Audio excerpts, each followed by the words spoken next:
अस्सलाम वालेकुम, कैसे हैं आप सब। मैं हूं जहांज़ेब पाकिस्तानी। एक बार फिर जुम्मा मुबारक और मिठाइयाँ ज़ाया, समझ तो गए होंगे आप। और ये आज नेशनल सिक्योरिटी का जो इजलास हुआ उसमें जो भी मामलात हुए उनके ऊपर थोड़ी सी बात करेंगे। डॉक्टर असद मजीद जो हमारे यूएस में एम्बेसडर रहे, उस वक्त जब उनको ये धमकी मिली थी, वो जब पाकिस्तान आ रहे थे, जब उनको बुलाया जा रहा था, तो मुझे ये लग रहा था कि मैंने कहा जहाँ पर एक मुल्क में सारे एक तरफ हो गए, इमरान खान को निकालने में सारी ताकतें एक साथ इकट्ठा हो गई थी, वहाँ पर एक बंदा, ये कैसे मुमकिन है, ये इसको भी खरीद लेंगे, ये इसके ऊपर प्रेशर डालेंगे और ये बंदा पाकिस्तान आके वो आखिरी कील भी ठोक देगा पीटीआई के ताबूत में, कि जिसके बाद कोई बंदा मरासले की बात ही नहीं करेगा। आया बंदा वो असद मजीद, और मीटिंग में उसने कहा जी मरासला सच है, हकीकत है, धमकी मिली थी और ये तमाम जितनी भी चीज़ें हैं मैं इसके ऊपर स्टैंड लेता हूँ कि ये बिल्कुल ठीक है। उसने पाकिस्तानी कौम को हैरान कर दिया है। एक ब्यूरोक्रेट कि जहां पर पूरी पीडीएम जितने लोगों के जमीर जागे हैं, वो करोड़ों रुपए में जमीर जागे, वहां एक ब्यूरोक्रेट काबू नहीं आया, वो खड़ा हो गया हक पे।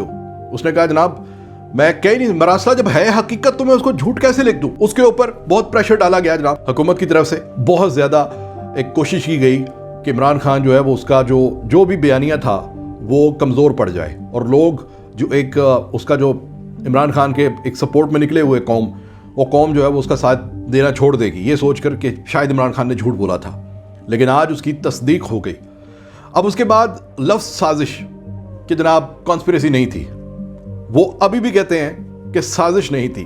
अब बगैर साजिश के एक मदाखलत थी, वो किस तरह की मदाखलत है कि जो बगैर साजिश की हो सकती है, इसके ऊपर भी एक मेरे ख्याल से सुप्रीम कोर्ट को एक जजमेंट देनी चाहिए, एक पूरी कमेटी बना के कि ये कैसी मदाखलत है जो बगैर किसी साजिश की हो रही है। तो बेसिकली नेशनल सिक्योरिटी के इस अलामिये के बाद ये जो प्रेस कॉन्फ्रेंस और ये जो प्रेस रिलीज़ है, जो भी इसको समझता है पढ़ के, मेरे ख्याल से वो इस नतीजे पर पहुंचेगा कि इसने बांट दिया है, इसने कौम को, यानी दोनों पार्टियों को खुश करने का बयानिया है। यानी एक तरफ ये कहा जाता है कि साजिश नहीं है, नहीं मिली इसी में, और दूसरी तरफ कहा जाता है कि मुदाखलत हुई है, यानी धमकी मिली थी और इसके ऊपर एहतजाज भी होना चाहिए।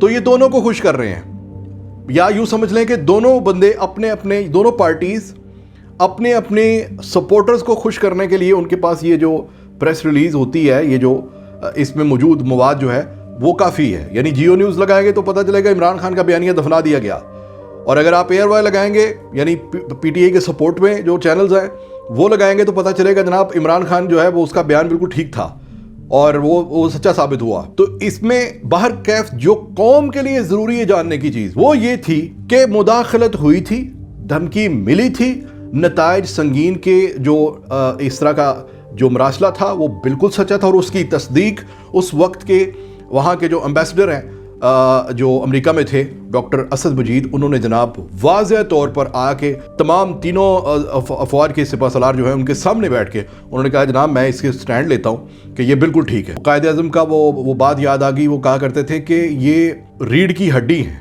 ये जो ब्यूरोक्रेट्स होते हैं। तो एक अपाहज कौम, एक अपाहज मुल्क बन चुका था, तो अचानक से एहसास दिलाया एक ब्यूरोक्रेट ने कि अभी हम जिंदा हैं, अभी हम चाहें तो उठकर खड़े हो सकते हैं। असद मजीद को सलाम पेश करता हूँ जी उनकी बहादुरी पे कि जो उन्होंने इतना प्रेशर होने के बावजूद भी अपना बयानिया चेंज नहीं किया, अपने आप को बेचा नहीं है।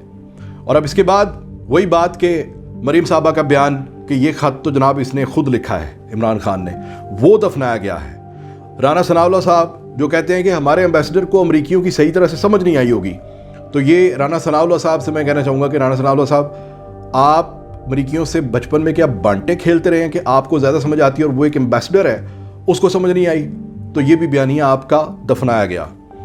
ऐसे बिलावल कहते थे कि इमरान खान ने एम्बेसडर को बोल के ये लेटर लिखवाया है, तो उनका बयानिया भी दफनाया गया गर्ज के। और फिर मौलाना साहब वो भी यही फरमाते थे कि ऐसा कोई ख़त है ही नहीं, ये तो सब ऐसे ही है, वो सियासत वो भागना चाह रहा है, वो अदम एतमाद से भागने की कोशिश में है।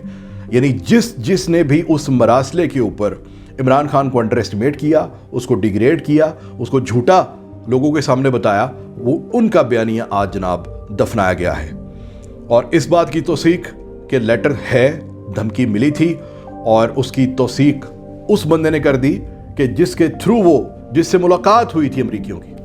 तो इससे बड़ी गवाही कोई नहीं हो सकती। अब इसके बाद इस मरासले को लेकर क्या होता है क्या नहीं है, जैसे शहबाज शरीफ साहब ने कहा था कि ऐसा कोई खत हुआ تو میں جناب عمران خان کے ساتھ کھڑا ہوں گا. تو یہ تو اللہ کی کرنی ہے. اچھا بھلا آپ جیت گئے تھے, اچھا بھلا عمران خان سیاست سے باہر ہو گیا تھا, یعنی مطلب اس کی پارٹی حکومت سے باہر ہو گئی تھی. آپ موجیں کرتے جو آپ کے الیکشن تک آپ نے کرنی ہے. آپ کن چکروں میں پڑ گئے؟ آپ سرخرو ہونے کے چکر میں سرخ ہو گئے. یعنی آپ نے کہا جناب ہم بلاتے ہیں دوبارہ سے اجلاس, ہم اس کی تحقیق کرتے ہیں. اور بار بار میں وہی سوچ رہا ہوں کہ ایک شخص جو خود, یعنی اگر اس کانسپریسی میں, اس پوری جو پلان تھا کہ باہر بیٹھ کر ان لوگوں نے سازش کے تحت آپ لوگوں کو آگے لگایا کہ بھائی اٹیک کر دو, حملہ کر دو, سارے بندے خرید دو ان کے, یہ کرو وہ کرو. آپ لوگوں کو لگتا ہے کہ قوم اتنی بدھو, اتنی بیوقوف ہے کہ آپ لوگوں کے ہی تحقیق کرنے پہ, آپ لوگوں کے یہ کہنے پہ کہ جناب خط جعلی ہے, یہ لوگ یقین کر لیں گے؟ نہیں. آپ سے زیادہ ایماندار وہ اس شخص کو مانتے ہیں کہ جو چاہتا کہ امریکہ کی تھوڑی سی خوشنودی حاصل کر کے, امریکیوں کے تھوڑے سے جوتے چاٹ کے 10 سال بھی اس کو کوئی ہلا نہیں سکتا تھا, لیکن اس نے غلامی نہیں کی. اس نے منہ پہ ماری حکومت کہ نہیں چاہیے, غلام بن کے نہیں حکومت کرنی. یہ وجہ حضور کہ جو قوم اس کے پیچھے ہے, جہاں بلاتا ہے وہ لوگ جاتے ہیں. کیا بچیاں, کیا بچے, کیا بزرگ, کیا عورتیں اس کے جلسوں میں کبھی جا کے دیکھیں. لیکن آپ تو خیر پتہ نہیں کون سی دنیا میں رہتے ہیں کہ جہاں پر ٹویٹر کے اوپر بھی آپ کو جہاں پر 10 لاکھ لوگ ہوتے ہیں وہ آپ کو 5000 شو ہوتے ہیں, بڑی سیف جگہ پہ بیٹھتے ہیں. اللہ پاک آپ کو نظر بد سے بچائے. اور عمران خان جناب ایک بار پھر سے ثابت ہوا کہ وہ اس قوم کا حقیقی لیڈر ہے. عمران خان وہ مثال بن چکا ہے جو ایک لیڈر میں ہوتی ہے, نڈر, لا الہ الا اللہ کے اوپر بلیو رکھنے والا. کہ جلسے میں اس کو تھریٹس بھی تھے کہ خان صاحب اس جلسے کے اوپر آپ نہ آئیں, آپ کو خطرہ ہے, آپ کی جان کو خطرہ ہے. اس نے کہا کمرے میں نہیں بیٹھوں گا, ڈر سے, موت کی ڈر سے کمرے میں نہیں بیٹھوں گا. جب میری موت آنی ہے, جب اللہ نے مجھے بلانا ہے, اس نے مجھے بلا لینا ہے, تو میں ڈرنے والا نہیں ہوں, میں ضرور آؤں گا. کل میں ڈاؤٹ میں تھا کہ شاید وہ خان صاحب نہ آئیں, شاید کوئی ریزن بنا دیں. یار وہ آیا, آ کے وہ جو گلاس تھا بلٹ پروف, اس میں نہیں کھڑا ہوا, عوام کے سامنے, سمندر عوام کا, اور اس کے سامنے کھڑا ہو گیا. یہ صرف اور صرف وہ کر سکتا ہے جس کو اللہ کے اوپر بھروسہ ہو کہ جو دن میرا موت کا جو وقت ہے وہ مقرر ہے, جو دن قبر میں, اس سے پہلے میں جا نہیں سکتا دنیا سے. اتنا یقین اللہ کے اوپر کرنے والے شخص کو کیسے ہرا سکتے ہیں. اب تک کے لیے اتنا ہی. یوٹیوب کے اوپر آنے والوں کا شکریہ. جو لوگ نہیں آئے میرے چینل کے اوپر, پلیز وزٹ مائی چینل اور وہاں پر بھی ویڈیوز دیکھیں, سپورٹ کریں مجھے. Thank you so much for watching. اگلی ویڈیو کے ساتھ حاضر ہوں گا, تب تک کے لیے اللہ حافظ. پاکستان زندہ باد.